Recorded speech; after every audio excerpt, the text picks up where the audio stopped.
विस्तार से जो घटना बिष्टुपुर में घटित हुई, उनके पिताजी ने, हिमांशु जी के पिताजी ने विस्तार से बताया। निश्चित रूप से ये जघन्य हत्या, दुख की बात है कि पेट्रोलिंग पुलिस वैन के समक्ष, जैसा उनके पिताजी ने बताया, गाड़ी के अंदर बैठा हुआ था हिमांशु, उसको अपराधी घुस के चाकू मारा, फिर बाहर निकाल के मारा।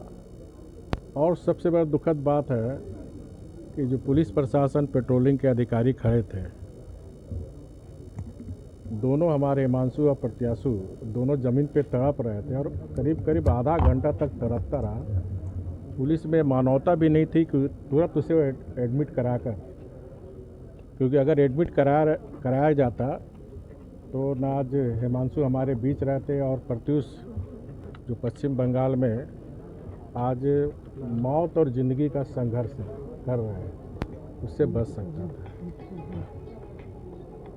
देखिए, कोई भी लोकतंत्र में सरकार जनता की होती है, लेकिन लगता है इस सरकार में, ये सरकार जनता की सरकार नहीं है।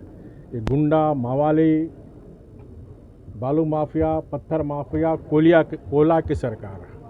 और यही कारण है कि जमशेदपुर एक औद्योगिक शहर है, एक मिनी भारत है, और लगातार एक महीने से अगर पूर्व में पुलिस प्रशासन जिस तरह चापर में लगातार हत्या हो रही है, अगर रोकथाम की होती तो ये घटना नहीं घटती। आज समाचार पत्र में आप लोग नहीं छापा, कल बरहा महस में फिर चापर पे हत्या हुई। लगातार इस तरह की घटना आए दिन, जो हमारी माताएं हैं, बहनें हैं, मॉर्निंग वॉक करने निकल रहे हैं, बाज़ार जाने जा रहे हैं, तो चैन छिनताई, आज तक कोई अभियुक्त नहीं पकड़ा। और पुलिस के संरक्षण में ड्रग्स रैकेट बहुत ज़ोर शोर से चल रहा। तो इस तरह इस सरकार गुंडा, मावाली, अपराधियों की सरकार है। मैं सरकार से मांग करता हूं कि पूरी घटना का उच्च स्तरीय जांच हो और जो पुलिस अधिकारी जांच कर उस पर भी आपराधिक केस दर्ज हो। साथ ही साथ फास्ट ट्रैक कराकर अविलंब अपराधी को अगर पुलिस अभियुक्त नहीं पकड़ाता तो कुर्की वारंट न के उस अभियुक्त के घर में बुलडोज़र चलाया जाए, ताकि अपराधी को एक सबक मिले। साथ ही साथ हिमांशु अपने माता पिता का इकलौता बेटा था, शादीशुदा था, पत्नी है। सरकार से मेरी मांग है कि अविलंब उसकी पत्नी को 3rd ग्रेड 4th में नौकरी दे, ताकि उसके परिवार की ज़िंदगी गुजर बसर हो सके। साथ ही साथ भारतीय जनता पार्टी एक जिम्मेदार विपक्ष की भूमिका निभाते हुए जमशेदपुर में कानून व्यवस्था और शांति बहाल रहे, इसके लिए हमारे जिला अध्यक्ष के नेतृत्व में आज 10:30 बजे उपायुक्त को भी एक मेमोरेंडम दिया गया। और साथ ही साथ अगर 3 तारीख तक ये जो बातें, चाहे प्रत्युष के घटना हो, चाहे हिमांशु की हो, या फिर लगातार चैन छिनताई का हो, नेतृत्व में 3 तारीख सारा जमशेदपुर बंद रहेगा।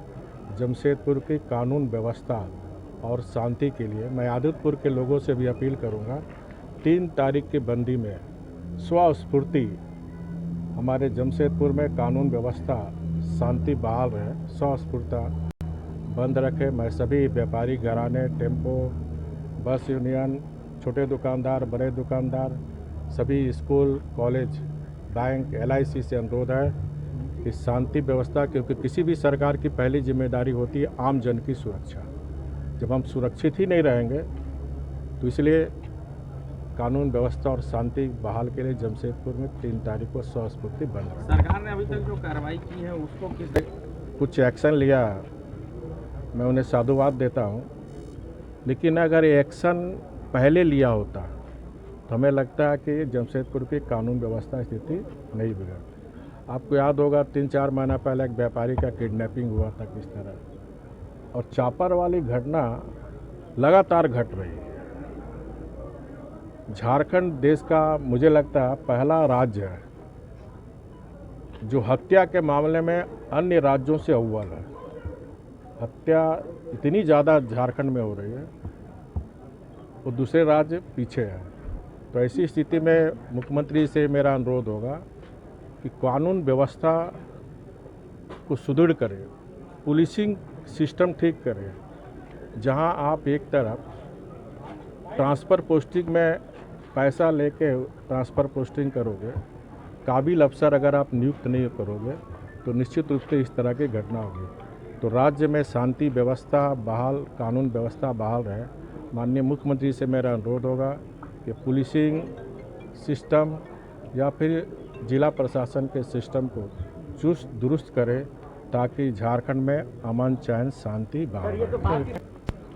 नौकरी मिले उस दिशा में जिला प्रशासन के द्वारा प्रक्रिया चल रही है। हमने भी अभी होम सेक्रेटरी और जिला प्रशासन सरायकेला और जमशेदपुर जिला से बात करी, प्रक्रिया चल रही है। मुझे आशा है कि सरकार गंभीरता से लेते हुए जमशेदपुर में, आदित्यपुर में कानून व्यवस्था स्थिति बहाल रहे, त्वरित इसको प्रत्याशा में कैबिनेट